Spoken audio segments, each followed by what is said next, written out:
लाहौर में बसंत का तीसरा और आखिरी रोज़ फ़ज़ा रंगों, खुशियों और जिंदा दिली से महक उठी।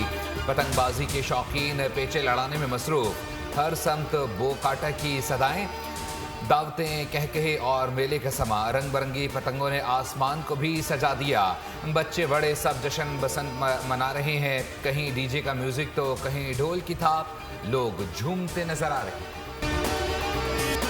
शरीफ खानदान को भी अपना बचपन याद आ गया। नवाज शरीफ मोची गेट पहुंचे, करीबी दोस्त की छत पर बसंत मनाई। हमजा शहबाज शरीफ भी लोहारी गेट पहुंच गए। चौधरी नजाकत की छत पर फैमिली के हमरा बसंत मनाई। ख्वाबों का भी एहतमाम।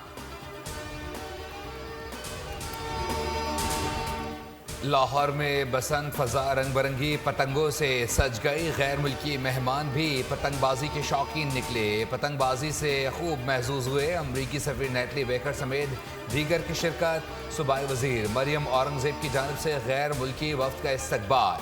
अमरीकी वफ़द ने बसंत के इनेकाद को सराहा। सेक्रेटरी इत्तलात ताहिर रज़ा हमदानी भी गुड्डी उड़ाते नजर आए।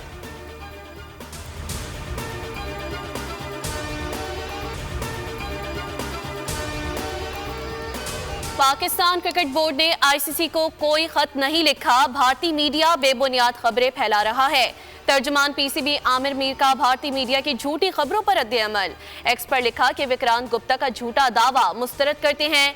थोड़ा हौसला रखें, सब मालूम हो जाएगा कि राब्ता किसने किया। भारतीय मीडिया ने दावा किया था कि पीसीबी ने आईसीसी को भारत के साथ मैच ना खेलने के लिए खत लिखा है।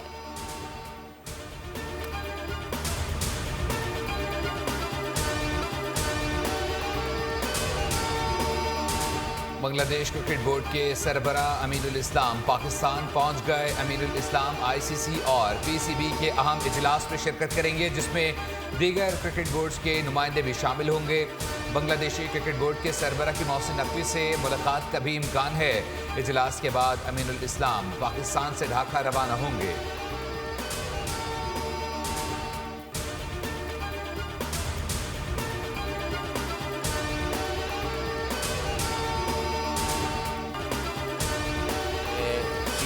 KPK को और हमारी तमाम एजेंसीज़, क्योंकि ये तमाम काम जो सबसे अच्छी बात है कि एज अ टीम कर रहे थे, वो उन सब को इस सिलसिले में मैं ज़रूर कहूँगा कि ये एक ऐसा टेस्ट केस था जो हम सब के लिए बड़ा चैलेंज था। जो सबसे अच्छी बात हुई वो ये कि जो इनका मास्टरमाइंड था, जो दैश का अफ़गानिस्तान का अगवानी है, वो भी पकड़ा गया। गुज़िश्ता रोज के सानहे ने सबको हिला कर रख दिया। हमले का मास्टरमाइंड अफगान बाशिंदा है, जिसको गिरफ्तार कर लिया गया। धमाके के सहूलतकार को भी पकड़ लिया है। वज़ीर दाखिला मोहसिन नकवी की प्रेस कॉन्फ्रेंस, कहा कि 21 दहशतगर्द तंजीमें अफगानिस्तान से ऑपरेट हो रही हैं। मनसूबाबंदी के पीछे भारत है। वही गुज़िश्ता दहशतगर्दों को डॉलर्स में फंडिंग कर रहा था, जिन्होंने हमला किया। मई में शिकस्त के बाद भारत ने दहशतगर्दी के लिए 3 गुना बजट बढ़ाया है। दाइश का पूरा नेटवर्क पकड़ा गया। हमारे पास सबूत हैं कि कैसे हमलावर को गिरफ्तार किया गया। इस्लामाबाद खुदकुश धमाके की तहकीकात में अहम पेशरफ्त। हमलावर का ताल्लुक कलदम दाइश से निकला। कानून नाफिज करने वाले इदारों की पेशावर में कार्रवाई। हमलावर के 2 भाइयों और एक खातून समेत 4 करीबी अफराद गिरफ्तार। शनाख्ती कार्ड की मदद से खुदकुश बमबार की शनाख्त हुई, जिसने अफगानिस्तान में तरबियत हासिल की। धमाके में 14 की तादाद 33 हो गई। 64 जख्मी ज़ेर इलाज, जबकि 8 की हालत तशवीशनाक। वज़ीर आज़म शहबाज शरीफ ने दोस्त ममालिक और आलमी रहनुमाओं का शुक्रिया अदा कर दिया। सोशल मीडिया पैगाम में कहा कि घिनौने जुर्म का इर्तिकाब करने वालों को इंसाफ के कटहरे में लाया जाएगा। दहशतगर्दों के मज़मूम मज़ाइम को कभी कामयाब नहीं होने दिया जाएगा।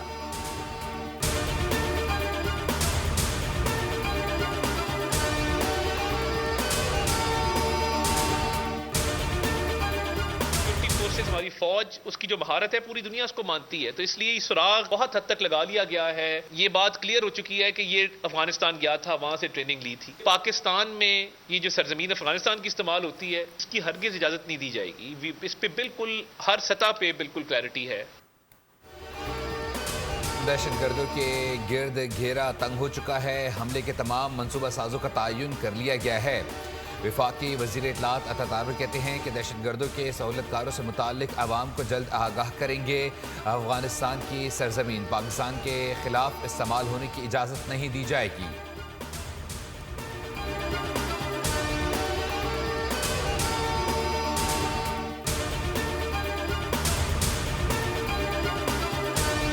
सिलसिला कब तक चलेगा? ये सवाल अब अफगान तालिबान की क़यादत से हमारा है। अगर आप इसको नहीं रोकेंगे तो अल्लाह के फजलो करम और एहसान से पाकिस्तान ये कुदरत और ताकत रखता है कि अगर वो अपने से 8 गुना बड़े हिंदुस्तान को शिकस्त फाश दे सकता है। आपका तो मामला ही बहुत ही पतला है। भारत हमारे इस हमसाया मुल्क की जमीन इस्तेमाल कर रहा है। मई में दुश्मन को मौर के हक में शिकस्त हुई। बुज़दिल दुश्मन घिनौने हरबे इस्तेमाल करने पर उतर आया। कोऑर्डिनेटर कौमी पैगाम अमन कमेटी अल्लामा ताहिर महमूद अशरफी की अरकान कमेटी के हमरा प्रेस कॉन्फ्रेंस कहा, जब भी कोई ऐसा सानेहा हुआ तमाम मकातब फ़िक्र के उलमाए कराम इकट्ठे हो गए। हम सब मुत्तहिद हैं और कोई हमें जुदा नहीं कर सकता।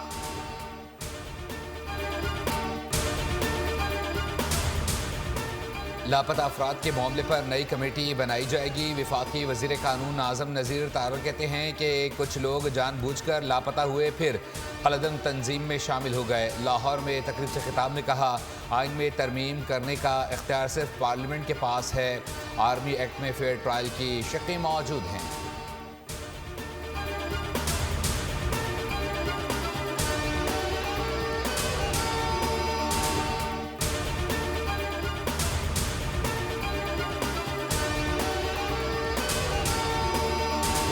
वज़ीर आला बलोचिस्तान सरफराज बुगटी ने कहा कि दहशतगर्दों को 4 घंटे में जवाब दिया गया। दहशतगर्द मुख्तलिफ हिकमत अमली से निपटाए गए। प्रोग्राम बोल रिपोर्ट्स विद बतूल राजपूत में गुफ्तगू। कहा, यह तासुर गलत है कि दहशतगर्दों को बलोचिस्तान की हिमायत हासिल है। दहशतगर्दी को बेरोजगारी या लापता अफराद से जोड़ना दुरुस्त नहीं। शहरी दहशतगर्दों से दूर रहें।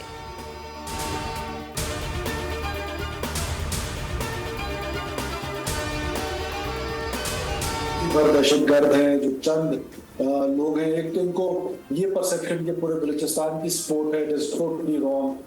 बलूचिस्तान के लोग पुरअमन रहना चाहते हैं। बलूचिस्तान के लोग रियासत पाकिस्तान के साथ रहना चाहते हैं बिकॉज बलूच को वो समझते हैं कि एक लाहासिल जंग में डाला गया है।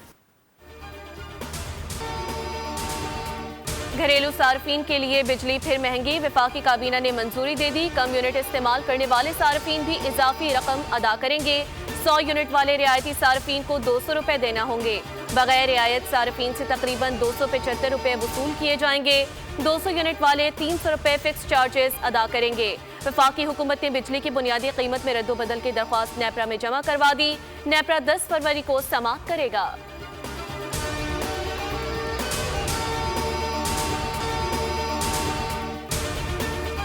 मुल्क में महंगाई की शरह और बढ़ गई। हफ्तावार बुनियादों पर 0.9% इजाफा। सालाना शरह 4.84% पर जा पहुंची। 12 ज़रूरी अशिया महंगी। 13 की कीमत में कमी आई। टमाटर, प्याज, लहसुन, दाल, माश, मूंग और बकरे का गोश्त महंगा हो गया। इदारे शुमारियात ने रिपोर्ट जारी कर दी।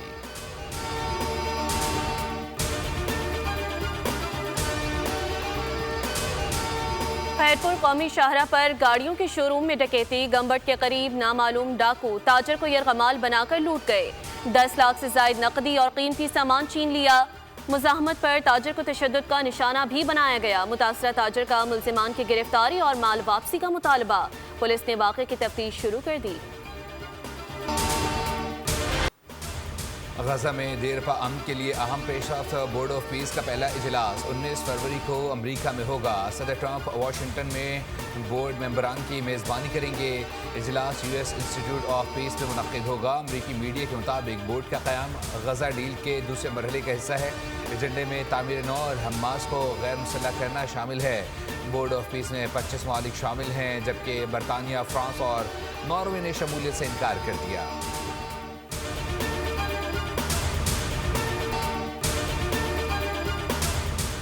हमास ने कहा कि इजरायली हमलों ने गजा में जंगबंदी को बेमायने कर दिया। सालिसों की अमन कोशिशें नजरअंदाज कर दी गई।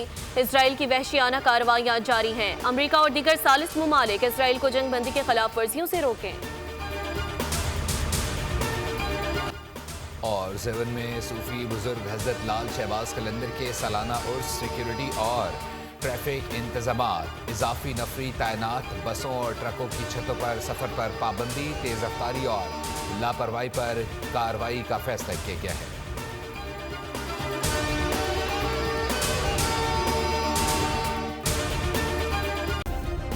सब्सक्राइब करें और बेल दबाएं ताकि कोई खबर रह न जाए।